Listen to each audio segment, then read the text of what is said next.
dia, nessa manhã carioca, no Museu da Cidade, Museu Histórico da Cidade do Rio de Janeiro. Nós hoje vamos tratar aqui, na Escola de Políticas do Estado, do Centro de Estudos da Procuradoria-Geral do Rio de Janeiro, do Plano Diretor da Cidade do Rio de Janeiro, do projeto do novo Plano Diretor da Cidade do Rio de Janeiro. Na verdade, vamos tratar de muito mais do que isso, do planejamento urbano, da história do urbanismo, um pouco da história da nossa cidade do Rio de Janeiro. Estamos aqui, a Procuradoria-Geral do Município do Rio de Janeiro, numa parceria também com a Secretaria Municipal de Cultura, mostrando mais um equipamento da cidade do Rio de Janeiro cultural, essa aliança entre várias pastas da administração municipal, mostrando essa multidisciplinariedade que envolve o saber, a construção do próprio direito à cidade, com a participação de dois expoentes da nossa casa jurídica. O Dr. Luiz Roberto da Mata, que é procurador voltado para a consultoria de meio ambiente e urbanismo, e também o Dr. Ricardo Almeida, que, além de transitar muito bem sobre a questão tributária que envolve muito do financiamento das cidades, também é fundador do Instituto Municipolis. Temos também na plateia, hoje, uma plateia qualificada academicamente, que são os alunos da turma de regularização fundiária da pós-graduação em Direito da Cidade, a turminha feliz, né, da Faculdade de Direito da Universidade do Estado do Rio de Janeiro. Temos aqui, então, um conjunto de fatores que nos levam a repensar a nossa cidade do Rio de Janeiro, conjugados com recente divulgação dos dados do Censo IBGE 2020. Ainda tímidos, ainda muito embrionários, que dizem apenas que o nosso estado do Rio de Janeiro teve um aumento populacional ainda também tímido e o município do Rio de Janeiro um pequeno decréscimo populacional. É sob essa equação aí ainda bem diminuta que o nosso novo plano diretor está sendo gestado, plano diretor esse que está sendo acompanhado por toda a sociedade carioca, por toda a comunidade científica e por acadêmica e também pela nossa casa jurídica, a respeito da qual nós iremos tratar hoje. Estamos aqui num equipamento que, na verdade, traz coleções desde a época colonial, ou seja, muito antes de se tratar de planejamento urbano, muito antes da urbanização da própria cidade do Rio de Janeiro. Equipamento esse que também traz relíquias da época depois da própria época da reforma Pereira Passos, que se por um lado é considerado um grande urbanista por criar avenidas largas, por outro é considerado também um higienista que considerou as favelas um mal a ser extirpado da cidade. E essa dualidade, cidade formal, cidade ideal, a cidade que se quer planejar no futuro para ser o ideal de cidade maravilhosa. E a cidade que, na verdade, se constrói por si mesma, naquela concepção lefebvriana que se tem do direito à cidade, também estará permeada hoje aqui no nosso programa, na nossa Manhã Carioca. Para isso, então, eu começo com o Dr. Luiz Roberto da Mata a perguntar. Nem tudo são flores. Por que, depois de mais de 20 anos de Estatuto da Cidade, um diploma normativo tão comemorado internacionalmente, como sendo de vanguarda na legislação internacional, muitos o acusam de falta de efetividade. Não só o Estatuto da Cidade, os próprios planos diretores também. Aqui você reputaria, da Mata, essa falta de efetividade dos planos diretores, não só no Rio de Janeiro, mas no Brasil como um todo? Bom dia. Bom dia a todos, bom dia Arissa, bom dia Ricardo. Parece que essa falta de efetividade, os técnicos atribuem muito à ausência da regulamentação complementar, né? Você traça um planejamento no plano diretor, mas dependeria de uma legislação complementar desse planejamento. E no momento que essa legislação complementar não é aprovada, né? Ela até foi elaborada, foi encaminhada à Câmara, mas nunca veio a ser aprovada, né? A gente só conseguiu aprovar muito recentemente o Código de Obras, mas o Código de Obras, que a gente chama hoje de Código de Obras, porque por muito tempo a gente chamou Código de Obras o conjunto da obra, né? Tudo. Foi aprovado por um decreto, tudo, nos anos 70, né? E é isso que a gente chama Código de Obras, tudo.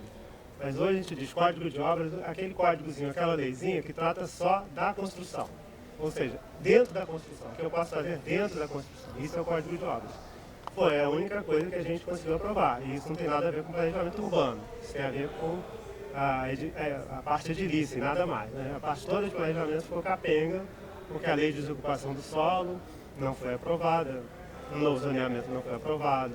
Então o plano diretor ficou um pouco órfão, digamos assim, né, dessa complementação. E também a gente tem que pensar nos limites do planejamento, né? O planejamento, como diz, né, a palavra, é uma coisa que você está planejando, se vai dar certo ou não, né? A gente pode planejar uma belíssima viagem e no dia seguinte vai ter que fazer o planejamento porque caiu barreira na estrada. E o planejamento urbano tem um pouquinho disso, né? A gente poderia fazer um planejamento, por exemplo, em 2012, super otimista. Em 2016 a gente já estava num quadro ruim econômico. Então, esse planejamento que às vezes a gente faz num momento, num segundo momento ali na curva, na primeira curva, depois já vai ser prejudicado por circunstâncias que às vezes eram até imprevisíveis mesmo, né? Verdade. Esse diagnóstico da inefetividade se aplicaria também no caso, por exemplo, do nosso plano diretor? Alguns instrumentos que foram ali pensados não foram depois efetivados por falta de leis ordinárias locais? Sim, a gente teve todo o nosso bloco, né, que a gente poderia falar de bloco do uso compulsório da propriedade, né? Parcelamento compulsório, edificação compulsória, IPTU progressivo. E nada disso saiu do papel no Estado do Rio de Janeiro por falta de legislação complementar, né? Então, a gente diria, né? A gente tem um planejamento que ele é meramente indutivo, né? Ele tenta induzir alguma coisa em algum sentido. Ele é só indutivo. A partir do momento que você entra numa parcela de planejamento que você tenta aplicar compulsoriamente, esse planejamento você tem um pouco mais de possibilidade de vingar, né? Para o parcelamento indutivo vingar, ele tem que ser muito bom, ele tem que ser muito sensível àquilo que está acontecendo e possibilitar que isso aconteça com a maior velocidade. Num cenário de muitos recursos públicos, né? Muitos recursos mesmo, uma quantidade, um volume, né, expressivo de recursos públicos, você consegue trabalhar com planejamento indutivo, né? Obras belíssimas, melhoramentos fantásticos, né? E você joga o crescimento da cidade na direção que você quer, mas isso exige recursos e não é bem esse cenário. Às vezes eles são, né? às vezes eles são escassos. Da Mata, você há muito tempo, né, na Procuradoria Consultiva, na área justamente de meio ambiente e urbanismo, tem acompanhado desde 2021 todas as discussões, todas as audiências públicas sobre o projeto do novo plano diretor da cidade. Sabemos que ele é decenal e você tem acompanhado todas essas audiências públicas. Quais são as suas principais percepções a respeito das mudanças do novo plano diretor da cidade em relação ao vigente? Bom, a principal percepção foi em relação à questão de para onde a cidade andou crescendo e se isso foi bom ou ruim, né? A cidade cresceu muito para a Zona Oeste, né? Principalmente através do programa Minha Casa Minha Vida, por conta da disponibilidade de grandes lotes, né? E isso é algo que se quer evitar, né? Porque é uma região da cidade que não tem uma infraestrutura muito boa, né? Não tinha até muito pouco tempo uma estrutura de esgotamento sanitário, por exemplo, decente. E em algumas regiões ainda não tem, então não era algo interessante, né? E também a distância dos centros econômicos, né? Do emprego, né? Então, a principal mudança que esse plano diretor pretende operar é trazer o desenvolvimento para a zona norte da cidade, né? A expansão urbana para a zona norte da cidade, nos próximos 10 anos. O que não é fácil também, um pouco pelas características de já ser uma área urbanizada, de lotes pequenos, né? Então, é uma área onde você tem a dificuldade de construir grandes empreendimentos imobiliários, né? Uma área com ocupação histórica muito consolidada, né? Mas essa é a principal mudança. Dizem, segundo os dados do IBGE, e aqui eu agradeço ao nosso mestrando, Fábio Lima, que faz parte aqui da turma da pós-graduação, que fez um comparativo entre os dados do censo de 2010 e agora de 2022. A população do estado do Rio de Janeiro em 2010 era de 15.989.929 pessoas e agora, pelo censo de 2022, é de 16.054.524 pessoas, ou seja, houve um aumento percentual de 0,03% no estado do Rio de Janeiro.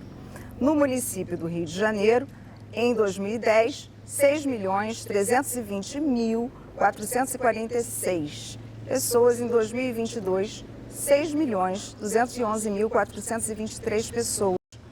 Um decréscimo de 0,14% de pessoas. O plano diretor já pensava nesse decréscimo populacional? Ele já podia prever essa...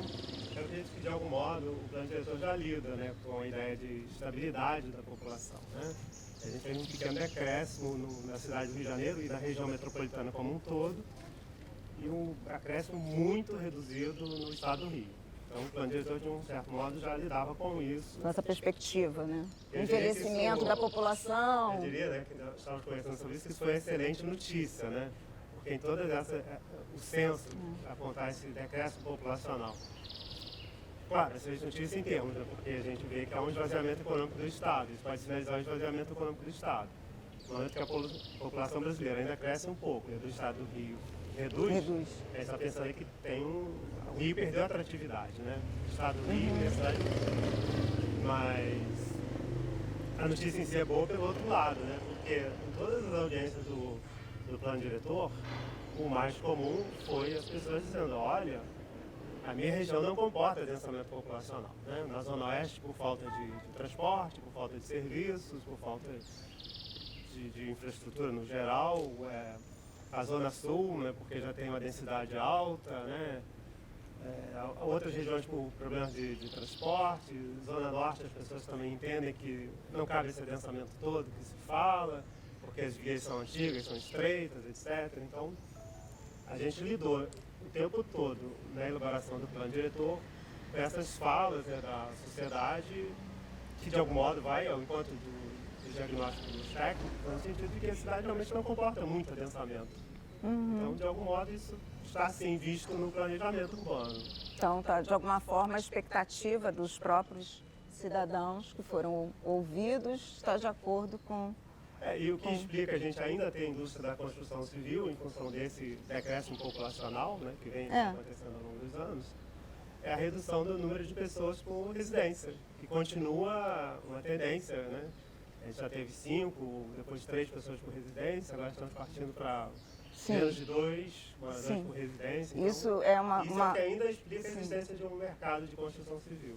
Isso é uma outra tendência que foi apontada também no censo, os novos formatos familiares. A família nuclear vai ficando cada vez mais nuclear, né?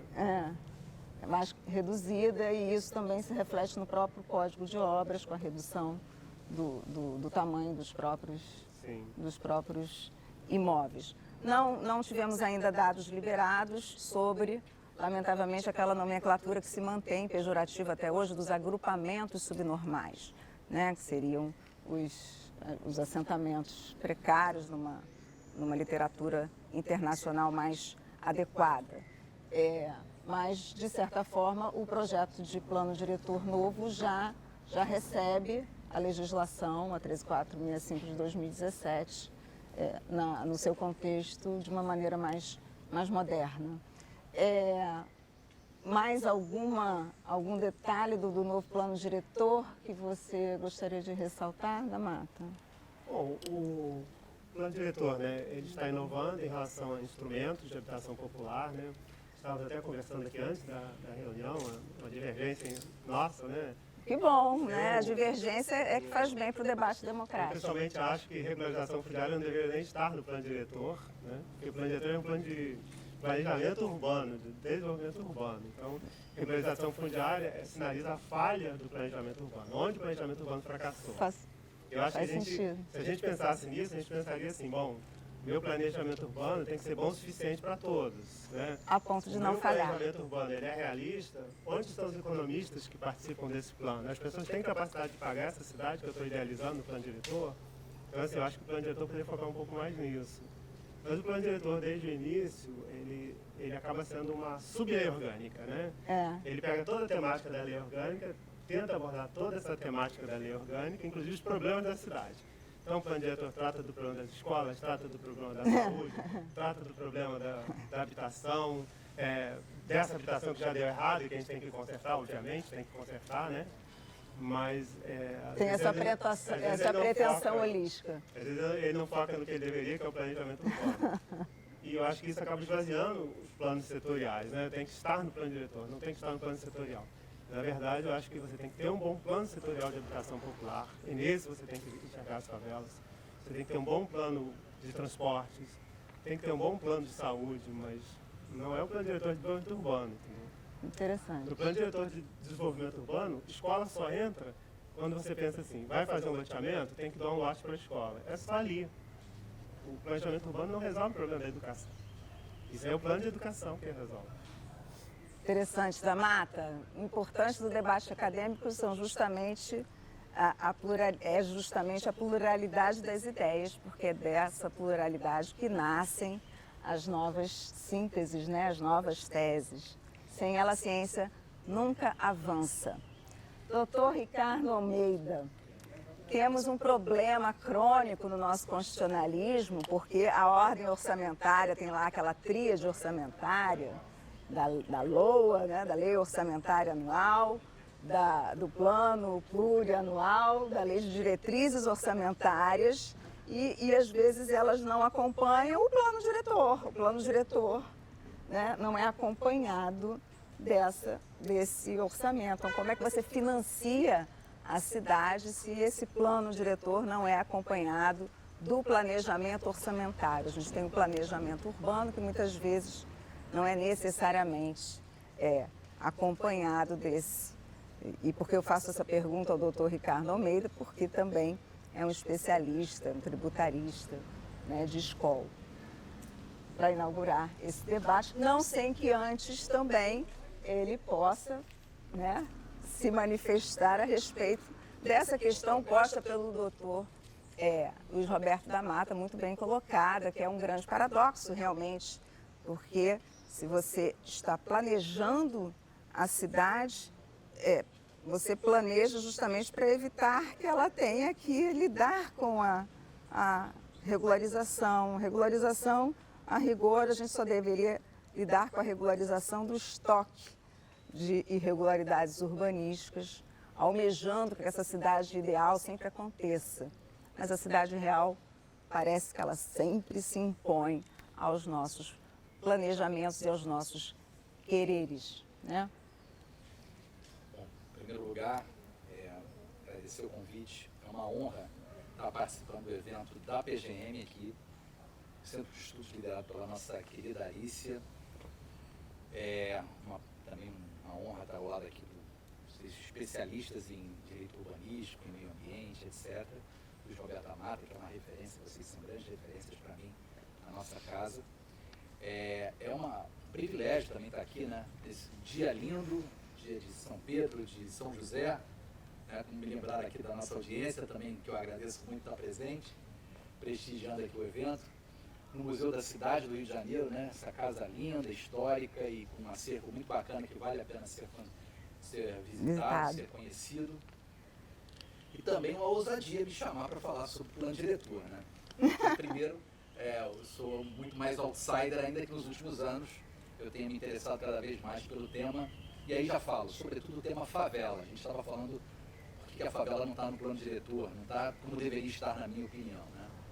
Que é o nosso grande fenômeno urbano do Brasil. O grande fenômeno urbano do Brasil.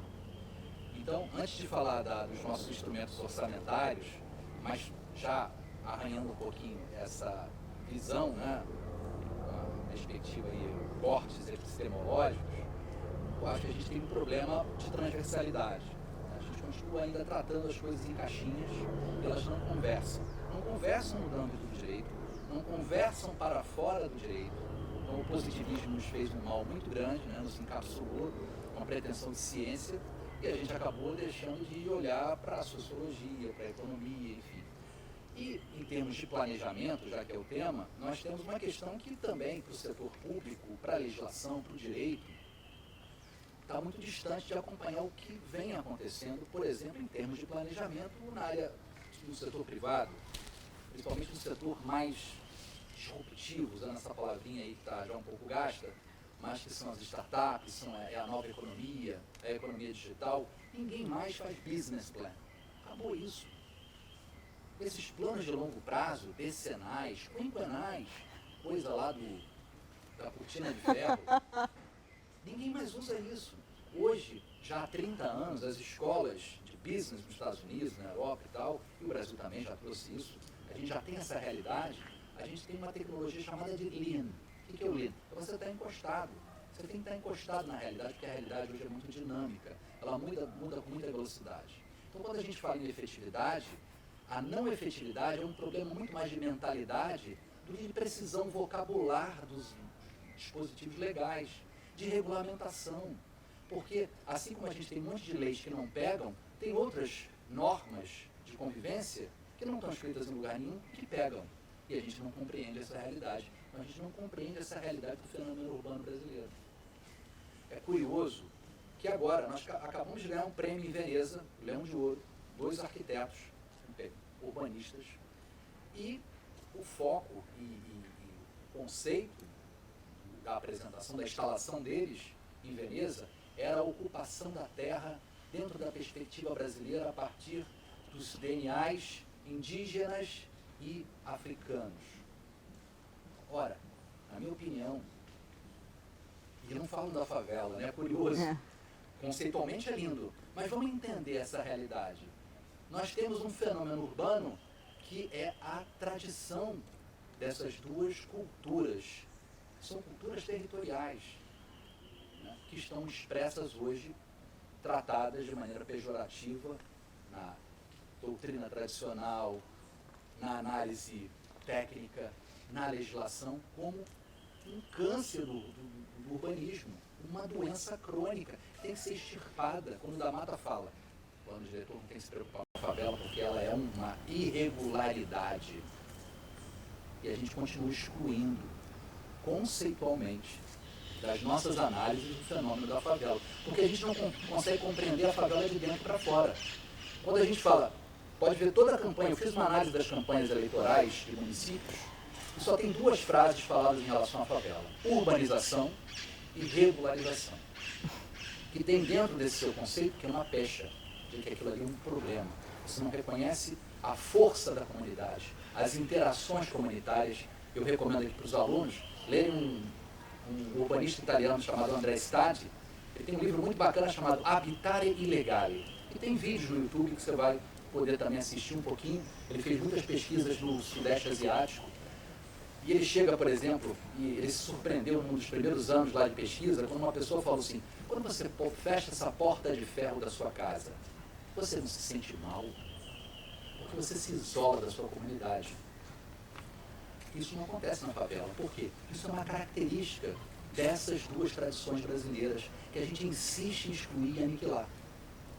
A gente insiste em querer tirar de todos os planos, do plano doutrinário, do plano conceitual, né, do plano analítico, do plano legislativo, do plano das ações públicas, das políticas públicas. Será que a gente tem que continuar com esse eurocentrismo, essa visão de que toda cidade tem que ter o cardo e decumano lá dos romanos? É isso. Será que Positano teria que ser colocado abaixo, então, já que tem aquele apinhamento, e hoje é um lugar que todo mundo quer visitar, a Costa Amalfitana? E qual é a grande diferença disso para os nossos apinhamentos das favelas cariocas? Tem uma topografia difícil. A gente tem que começar a compreender isso e criar pontes para que essa realidade urbana converse com a realidade europeia. E nós continuamos achando que é o nosso padrão, é o nosso plano para o futuro, a nossa cidade ideal. E como a gente construir essas pontes? Eu particularmente acho que o principal elemento que falta para o exercício de cidadania, de convivência, de interação, para a derrubada desses muros invisíveis, é o endereço. Você tem favelas de luxo, a parte baixa da Rocinha, aqui do lado, você tem ar-condicionado, TV a cabo, enfim, tem uma moradia equivalente a qualquer outra área da cidade, em condições aceitáveis de habitabilidade e até de acessibilidade. Você tem serviço social, você tem escola, tem Miguel Couto aqui do lado, que é um hospital bom. Ah, não é o melhor, mas é um hospital, tem acesso a isso, mas ele continua morando na favela. Ele continua excluído da cidadania. Então, falávamos agora da tentativa, né? Nós temos hoje o SINTER, o Sistema Nacional de Informações Territoriais, que é um grande projeto para um país que não se mediu, que não se conhece, não conhece seu território. Isso tem uma tradição ibérica, né, um recorte europeu problemático. Né? Enquanto você teve o mundo anglo-saxão medindo as suas propriedades, eu recomendo um livro muito interessante de um estudioso do tema, chamado Andrew Linklater. Ele tem 2 livros interessantes. Um virou best-seller, que é o Measuring America. E um dos elementos importantes foi a Gunter Chain, a corrente de Gunter, que mediu, serviu, os agrimensores até hoje usam isso, para você medir e identificar. Hoje, 12% do território nacional continua sendo terra de ninguém, rege no lixo. O SINTER está revelando isso. 16% das áreas registradas nos RGIs são, aliás, o somatório dessas áreas registradas somam mais de 16% do que o território brasileiro. A gente é o país que tem condomínio vertical de terreno. Né? Nós temos a grilagem, temos fraudes registradas. Então a gente precisa entender essa realidade territorial brasileira e ao conversar com os instrumentos urbanísticos, a gente tem que enxergar isso. A gente tem que conversar. Então, só para concluir em relação aos instrumentos, dentro dessa ideia de transversalidade e olhar esses outros olhares, né, o Lean está encostado nessa realidade, como é que a gente não está acompanhando o que está mais crescendo no Brasil? Teve uma queda de população na cidade, mas o número, o Rio de Janeiro é recordista no número de habitantes por domicílio. Uhum. Não é em Copacabana. Então, como é que a gente não está entendendo isso? Então, é grave que a gente continue ainda dentro de uma perspectiva de planejamentos abstratos, descolados da realidade, e que ainda são tributários dessa visão europeia. Dentro dessa perspectiva, fala um pouco desse projeto de regularização urbanística através do endereço que você tem a vontade de implementar junto à Prefeitura da cidade do Rio de Janeiro. Então, falei do SINTER, lógico que tem que conversar, a gente também tem que ser vários atores, sim, com as novas tecnologias. Nós temos hoje o SINTER, que é um grande fenômeno, nós já temos agora o Código de Imóveis Brasileiro, o CPF dos imóveis, recém-criado por legislação, dentro do plano do SINTER, o CIB. 3 cidades piloto foram muito bem, Fortaleza, Belo Horizonte e Campinas. Temos agora 60 cidades avançando. A Abras participa do projeto, tem acompanhado, tem participado de algumas reuniões. Nós temos que trazer secretarias de urbanismo com essa nova visão e temos que trazer o CNJ, os TJs, porque tem toda uma parte dos RGIs, a ANOREG, nacional, local, para que o dinheiro hoje, né, só para vocês terem uma ideia, o faturamento dos RGIs no Brasil, ou no Rio de Janeiro, no Brasil, só dos RGIs do Rio de Janeiro em 2020 foi de 200 milhões de reais. 200 milhões. Só um RGI, o nono ofício, são dados que estão abertos lá no CNJ, faturou 100 milhões de reais no ano.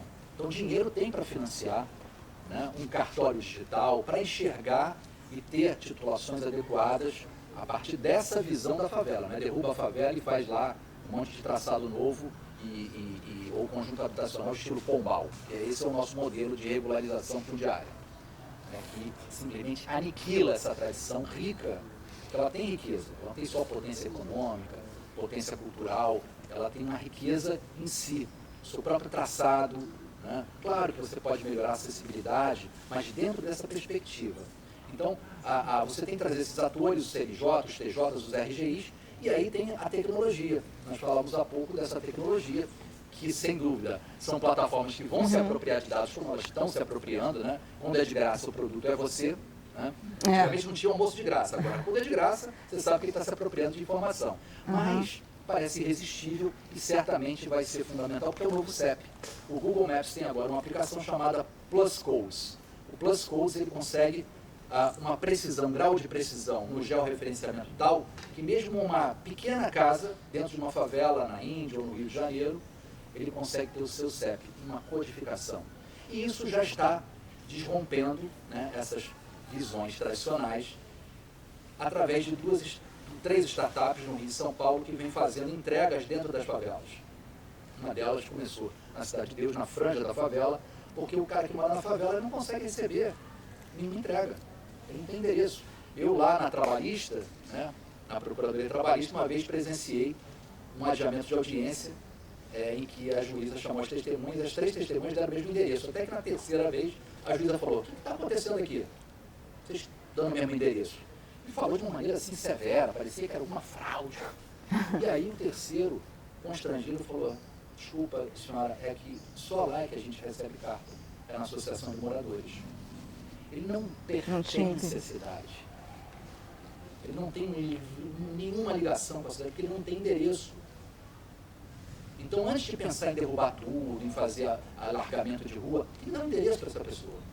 E com um nome que não seja um carimbo de exclusão social. Não é a terceira rua depois do valão, casa XYZ. Ou PAL, número tal, gleba tal, lote tal, quadra tal, lote tal. Porque para o cara dar esse endereço num currículo, ele já sai em desvantagem. Porque ele está excluído da cidade. É um carimbo de exclusão. Quando ele tem um endereço e é esse endereço, nós temos que mudar isso. Então o Plus Codes eu acho que vai ser um elemento de disrupção através dessa experiência do pessoal que entrega. E eles estão distribuindo plaquinhas para que os próprios moradores coloquem as plaquinhas nas suas casas. Estão colocando as plaquinhas. E qual é a codificação? Não é mais o CEP que a gente conhece. É um CEP um pouco mais extenso, mas que conjuga e você se localiza. Então eu acho que a gente tem aí a chance, talvez pelas novas tecnologias, de...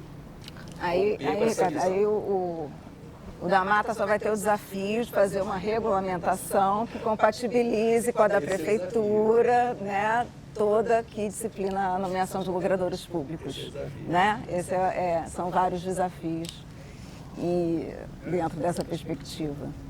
E quanto a esse financiamento das cidades... Eu dei uma olhada na LDO que acabou de ser remetida, né? O prazo é até agosto, a gente está com a LDO encaminhada. Ela cita 5 elementos, né, que tem a ver com o urbanismo. Ela fala da geração de habitação, né, programas habitacionais, ela fala de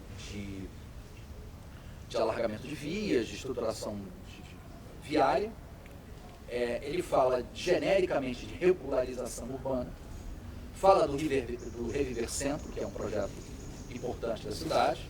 Esses projetos são todos importantes. Essas lógicas que estão sendo debatidas, por exemplo, adensar nas áreas que tem os corredores mais bem servidos de transporte, é um conceito importante. Claro, tem que ter aí São Paulo está vivendo o mesmo problema, né? Vão adensar, não sei se São Paulo cabe mais adensamento em São Paulo, né? Eu acho que, sinceramente, aquilo ficou já insuportável. Então a gente aqui tem essa natureza, a gente consegue ainda respirar.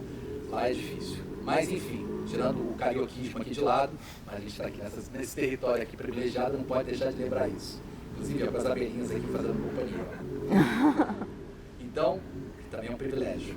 Então, a gente tem que enxergar um pouco, eu acho que essa visão também transversal numa lei de diretrizes orçamentárias. Claro, ela não entra ali na rubrica orçamentária do gasto que vai ser feito, mas as diretrizes hoje são cada vez mais condicionantes de determinadas políticas.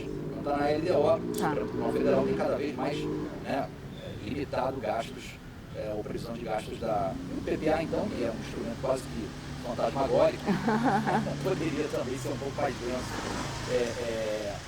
mais atento à realidade do que simplesmente ali um super trunfo, né? O PPA é cheio de super trunfo. Não, tá lá no PPA, então tudo certo. A gente tem que mudar um pouco essa lógica também. Uma visão transversal do os instrumentos e enxergar também, eu acho que é a sua última pergunta, Alicia, nós tivemos a oportunidade de tê-la conosco no Cifra, né? Foi. De inovações e ferramentas para receitas alternativas, recuperação da arrecadação que fizemos pelo Municipólios agora no mês de maio, junto com o Vitor Teixeira, né? Vitor Carvalho, Teixeira lá, consultor do Senado Federal, um grande especialista em direito urbanismo no Brasil, urbanista no Brasil, uma mente brilhante. Verdade. E ele trouxe, né? E aí ele vem com o urbanismo e disse, olha, eu acho que se o urbanismo entender um pouco melhor a importância da monetização, de como essa conversa, esse estreitamento, com as finanças, né? Porque eu lembro muito do mobiliário urbano. O mobiliário urbano, né? A gente teve agora, a Eletromídia lançou um programa super legal em São Paulo, que é o Bus Stop Guard, que à noite as mulheres, quando uma pessoa fica sozinha no ponto de ônibus, alguns painéis, aqueles lubes, eles têm sensores e câmeras que então avisam, ele detecta que só tem uma pessoa no ponto de ônibus, e ela avisa para que essa pessoa possa conversar ao vivo com uma pessoa da empresa, para não ficar sozinha no ponto de ônibus. E a insegurança, sobretudo das mulheres nos pontos de ônibus, é muito grande. Então, o que isso interessa para a nossa conversa aqui? Na medida em que, seja por vitrine comercial, seja por essa interação, você passa a valorizar o instrumento, o equipamento urbanístico, que hoje geralmente é tratado a chutes e pontapés no Brasil. Né? A gente acha que é coisa de ninguém, a gente não acha que é uma coisa coletiva que nos interessa. Então a gente tem que começar a entender que na medida em que você monetiza aquilo, você cria um vínculo que vai além só de um conceito de cidadania, de limite urbanístico, de preservação, de responsabilidade. Ele tem um interesse econômico mais estreito e eu acho que isso integra e você começa a entender e a também prever, né, nos instrumentos nossos, porque a gente não tem previsão. Tem lei de mais-valia que vira só resolver problemas, às vezes, eleitorais e de caixa, e não dentro de uma perspectiva um pouco mais, né, estruturante da cidade. Isso, claro, deveria conversar com as finanças. Não, esse seu exemplo é fantástico. Nós discutimos muito a figura do urbanismo sem gênero, né? A Zaida Múrcia é um expoente desse urbanismo sem gênero que fala das cidades muito pensadas por urbanistas homens, que preteriram a figura da mulher, e também todos os censos mostram que a maioria das mulheres, principalmente nas favelas, as grandes provedoras, são chefes de família, são mulheres. E essas mulheres também voltam tarde do trabalho e nesses pontos de ônibus se consideram muito vulneráveis. Portanto, uma parceria público-privada, urbana, que pensa nessa vulnerabilidade e coloca alguém para conversar à noite, assim, está pensando justamente em desfazer essa assimetria por um instrumento urbanístico. Então, é sinal de que é possível, né, você buscar igualdade de gênero até nos pequenos detalhes da modelagem de um instrumento de uma PPP. Eu ouvi o da Marta também, mas só mais um exemplo que eu acho interessante, até para os estudantes que estão aqui. Agora tem o diálogo competitivo na nova lei de licitação, mas eu fui presidente de 4 comissões de licitação aqui na prefeitura e eu já fazia o diálogo até muito menos amarrado do que esse que está aí na lei de licitações. Não duvidamos. Não duvidamos. Não, então assim, o ponto era, eu vou falar do caso do nosso indicador de logradouro. Né? Foi, aliás, onde eu vi pela primeira vez a história do vencedor da licitação, que era uma empresa de Campinas. Ele falou assim, a placa que a gente obrigou a colocar na Zona Oeste, poucas ruas da Zona Oeste tinham placa de rua. É verdade. Era só na Zona Sul, onde você tinha ali 2 empresas historicamente explorando esses Mobiliário. Lollipops, né? Que era redondinho, agora é aquele retângulo que você tem a publicidade em cima. Ele falou assim, doutor, olha só, é a certidão de nascimento da cidadania, a placa de rua. Aí eu registrei aqui. Mas o que interessa nessa história? No diálogo, de você entender o que o setor, no caso privado, de mídia exterior, entendia. Então, por exemplo, a gente trouxe um protótipo lindo, maravilhoso do IPP. Chegou lá, né? Aço, né? Luz fluorescente, movimento. Bom, o que eu falei, gente, vamos ouvir isso no mercado, ver se esse troço funciona. Sim. E aí fizemos uma audiência pública, ao invés de fazer projeto básico, né, que você gasta um tempão em dinheiro, vamos ouvir o mercado. O que o mercado diz?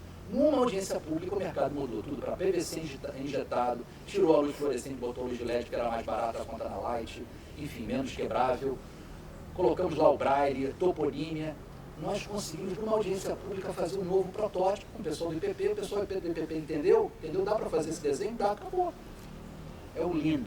Você tem que estar encostado no mercado. Então, o caso agora, esse caso muito bacana, esse é um case muito legal, premiado agora, ganhou também Leão de Ouro, né? Em Cannes e super premiado com uma campanha da Almap BPO, que é uma grande empresa de publicidade também brasileira. Eu acho que a gente tem que estar um pouco mais atento a isso. Então, claro, foram feitas audiências públicas, o da Mata pode trazer esse depoimento melhor aqui. E aí, tem essa sensibilidade, isso entra mesmo, né? A participação, eu dei uma contribuição, né? Porque estava na pandemia ainda, as contribuições eram online. E a minha contribuição foi, não vi nada sobre favela. Está lá desde o início. Eu fiz a minha contribuição lá como cidadão, claro, enfim, um pouquinho da casa, mas ali era um exercício de cidadania. Mas eu queria ouvir também do Damata, assim, Damata, você acha que a população foi ouvida, né? Assim, pelo menos os atores institucionais e os interessados, tirando o mercado imobiliário, esse aí sempre é ouvido. Ah, sim. Com a palavra da Mata, que participou apenas e somente de todas as audiências públicas, não só na pandemia, como agora no período pós-pandêmico. Antes de responder aqui a pergunta, eu vou fazer uma colocação, né? Eu fiz mestrado em Direito da Cidade na UERJ. É verdade, da Mata é mestre em Direito da Cidade, não viu? Não tenho nenhum menosprezo pela academia, entendeu? Eu tenho um certo ranço da academia e vou explicar o porquê, né? Às vezes a gente teoriza muito, né? E a gente esquece a prática, a vivência, né? Nessas audiências do plano diretor, por exemplo, eu ouvi de moradores de favelas, que para a prefeitura são favelas urbanizadas, que a qualidade de vida é ruim, né? Então, quando a gente endeusa, né, eu provoquei, queria que ele falasse, porque eu achei muito legal a base, né, teórica, muito legal mesmo. Mas assim, quando a gente de algum modo endeusa a cidade não planejada, a cidade espontânea, a gente está indo num caminho perigoso. Isso não vai impedir que no dia seguinte uma criança não morra de doenças transmissíveis por esgoto e água contaminada, infelizmente. Se a gente volta lá nos nossos primórdios, quando morava meia dúzia numa aldeia e tenta transportar isso para uma favela na América Latina ou na África, ou mesmo na época da Revolução Industrial, as favelas na Inglaterra, a gente está falando de um aglomerado muito grande de pessoas e um risco muito grande de doenças por falta de infraestrutura. E mais, quando a gente endeusa a favelização e diz, olha, é um processo legal de criação da cidade, a gente não ouve essas pessoas que anos depois de uma urbanização chegam e dizem, a minha qualidade de vida continua sendo ruim. E quanto de volume de recursos a gente gastou para urbanizar algumas favelas e não teve o êxito que a gente às vezes acha que poderia ter tido. E quando ouve as pessoas que moram lá, dizem, não é verdade. Eu gosto de dados, de realidade, infelizmente eu não consegui esses dados, embora eu tenha tentado ver, e eu acho que esses dados não existem, né? Às vezes eu fico pensando, então urbanizar a favela, divertindo um pouquinho aqui, nosso modelo é urbanizar a favela. O modelo da Ásia é demolir a favela e aproveitar o espaço da favela para fazer uma habitação planejada. Então é o modelo Singapura, o modelo favela-bairro. Nosso modelo é o modelo favela-bairro, consagrado mundo afora, né? O chinês derrubado. Singapura também. O nome, inclusive, é Projeto Singapura, né? Que São Paulo implantou em medida muito reduzida em termos de demanda, né? Mas, aparentemente, há alguma falha no nosso sistema. E quando a gente fala assim, olha, essa cidade não planejada é legal, faça um desafio. Construam uma casa e não pensem na rede de esgoto, né? Entrem para morar, coloquem todos os móveis e vão ver, não deu certo. E aí vai ter que quebrar. Mas eu vou quebrar onde? Vou quebrar o quê? Vou ter que quebrar a minha pia, vou ter que quebrar o meu banheiro, vou ter que tirar o meu vaso do lugar. Não vai dar certo. Isso é um pouquinho de quando você vai urbanizar uma favela. Você está improvisando soluções e algumas não vão dar certo, né?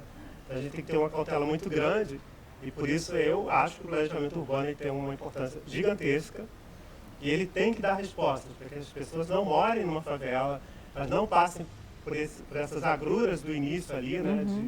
De uma rede de esgoto que não existe, o esgoto a céu aberto, a água que chega contaminada porque o esgoto corre no subsolo junto com a água, né? Então, eu tenho essas preocupações, não é algo... Eu uso a palavra favela, morei numa, entendeu? Durante uma época da adolescência, morei em conjunto habitacional durante todo o período da faculdade, inclusive morei na casa da mesma tia, né? Emprestado de favor, né? Nessas duas situações. E ela ficou muito feliz quando foi da favela para o conjunto habitacional, pagando para ir para o conjunto habitacional, ela comprou, né, de um terceiro. E ela ficou muito feliz por conta da qualidade de vida em termos de salubridade, né? Então, assim, a cidade planejada é melhor. A não ser que o planejador seja horroroso, e aí já é outro problema, não posso falar disso, porque eu não sou arquiteto nem engenheiro. Mas a gente quer uma cidade espontânea, mas que tenha salubridade, que tenha boas condições, que tenha tudo isso. Agora, vocês vejam como é importante, gente, essa discussão numa manhã carioca no Centro de Estudos da Procuradoria-Geral do Município, na nossa Escola de Políticas Públicas. 3 procuradores do município, advogados, tentando formular políticas públicas, né? Não tem como não ter discussão. Nós somos gestores, somos advogados públicos, mas aqui fazendo um exercício de discutir a formulação de melhores políticas públicas para a cidade do Rio de Janeiro. Queria falar só muito rapidamente sobre a questão da Fale. participação popular, né? Sim. Da elaboração do plano diretor. Nós começamos ainda na pandemia, e isso foi causa de muitas críticas, né, por ter começado na pandemia. Mas podemos ver naquele momento lá que isso propiciou a participação de gente que de outro modo não participaria, né? Por exemplo, se a gente faz audiência pública às 7 da noite na Câmara Municipal, muita gente tem medo de ir para a Cinelândia e sair de lá às 9, né? Sim. Então essas pessoas podem participar digitalmente. Então a grande aprendizagem no final da fase de produção do plano diretor dentro do Poder Executivo foi ver que a audiência híbrida, mesmo quando a gente começou a fazer audiência presencial, que ela fosse híbrida, que as pessoas que estavam conosco participando remotamente pudessem continuar participando, né? Então, isso. Ainda na fase da elaboração do Poder Executivo, a gente fez as audiências territoriais, né? A primeira coisa que eu notei muito dessa questão da participação popular é que se a audiência é no território, as pessoas vão mais para falar coisas do território. Se a audiência é na Câmara, vão grupos que querem falar dos problemas deles. Então, assim, embora as audiências tratassem de assuntos diferentes na Câmara, as pessoas iam falar de um problema de habitação no centro. E na outra audiência falar de um problema de habitação no centro. Outro problema falar de ocupação irregular no centro. Nunca dos problemas do território que a gente estava discutindo. Ou seja, há essa delicadeza, né? É quase como se a gente tivesse que buscar o território para conseguir ouvir as pessoas do território. E não esperar que as pessoas do território se desloquem para outro lugar. Mais próximo. É o Lean. É a proximidade. Mas eu queria só dar uma palavrinha sobre... Primeiro, eu não acho legal da forma como é. Mas eu acho que a gente não pode demonizar e achar que a gente tem que ter um outro modelo. A gente tem que melhorar a ocupação. Como eu falei lá da Costa Amalfitana, que é sempre um exemplo recorrente, porque é parecido com a nossa topografia, tem mapeamento, eu fui estudar lá os projetos que eles fizeram depois de saneamento, né, de água e esgoto, que é complexo e funcionou. Agora, a gente tem que lembrar aqui um dado sobre esse tema que eu acho muito relevante, que é o problema, quando a gente olha, por exemplo, quantos domicílios são atendidos por água e quantos domicílios são atendidos por esgoto no Brasil, somente nessas áreas. Tem um descompasso muito grande. E você fala assim, por quê? Você não tem o equipamento público, né, porque isso é política pública, mesmo com as concessões, quem faz o investimento é o setor público, ou, enfim, tem lá um financiamento de longo prazo, talvez agora mude essas discussões sobre o marco do saneamento, mas qual é o dado importante aí? É a politização eleitoreira da água e do esgoto no Brasil. A água é o principal vetor de ocupação desordenada. Sem água o cara pode não ter luz, mas sem água ele não se estabelece. Somente em áreas planas. Mesmo aqui no Rio de Janeiro, né, aí o cara dá um jeito lá. Na década de 70 a gente teve a associação das favelas, elas começaram a fazer investimentos pré-elevatórios para poder levar água, mas você faz o que? Investimento público eleitoreiro que leva água e não coleta o esgoto. Deveria ser criminalizado isso. Quem leva água, porque a água que chega em algum lugar vai virar dejeto, vai virar, enfim, vai poluir o meio ambiente, o lençol freático, o corpo hídrico, enfim. Então a gente tem esse problema, e isso, claro, tem que ser corrigido. A gente agora, sem mudar necessariamente a lógica, que é uma lógica cultural rica, ao meu ver, da favela. Esse é o meu ponto. Eu não estou dizendo que eu não estou glamourizando a favela, que legal, a favela é maravilhosa. Não, a favela tem problemas seríssimos de todos os níveis. E, ao meu ver, o primeiro de todos é a falta do endereço. É uma coisa que parece assim, imperceptível, né? é imperceptível para a maioria dos estudos. Tem um pessoal lá do Observatório de Favelas que tem um artigo muito legal sobre isso, trabalhou com a Light querendo, na verdade, cobrar, e com isso ajudava a dar o endereço para poder cobrar a conta de luz, evitar o problema do gato, né? Que, enfim, agora tem uma recuperação judicial dizendo que o grande problema é o gato. A gente tem aí uma discussão sobre redes aéreas, é outro tema também bastante rico sobre proteção e enterramento de redes de energia elétrica. Mas, enfim, eu acho que, da Mata, eu não estou dizendo que não tem que planejar, não. Agora, eu acho que é outra forma de planejar, menos arrogante, menos distante, com outros olhares, interativa, entendendo, né, o que realmente a favela demanda, que eu acho que é o nosso grande problema. Tem as populações, você vê, você tem que ir no território, você tem que entender a Copacabana. Copacabana é um microcosmo, que tem suas lógicas. A Barra da Tijuca é outro, Campo Grande é outro. É o Lino. Né? Eu acho que é isso. Bom, com isso, nós ganhamos aqui a nossa Manhã Carioca. Eu agradeço mais uma vez a participação do da Mata, do Ricardo Almeida também por estar aqui, dos alunos da pós-graduação, Direito da Cidade, da UERJ, da equipe SES, dos demais que estão aqui presentes e fiquem ligados, Liam, aqui com o Centro de Estudos da Procuradoria-Geral do Município. Até a próxima, juntinhos, até o nosso próximo programa.